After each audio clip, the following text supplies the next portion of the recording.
In this video, I'm going to walk you through how to view quiz attempts.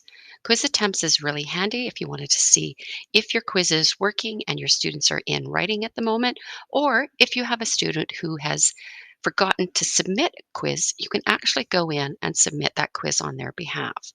So access your course and select quizzes. Beside the quiz that you wish to go in, select the drop down and select grade. Here, you will see it automatically defaults to all users.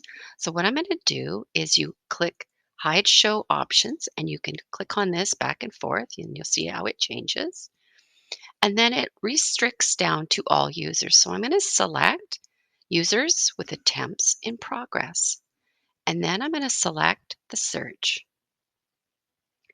This is now showing me that this student has an attempt in progress. And if I select this, this is not going to give me what I want.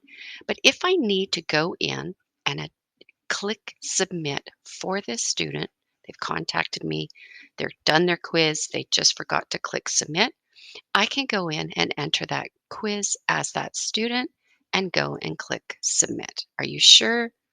Yes, they've contacted me, they're all done, and I could go submit. So now I've submitted this quiz on behalf of the student, and there now you see the user is now removed from the attempts in progress.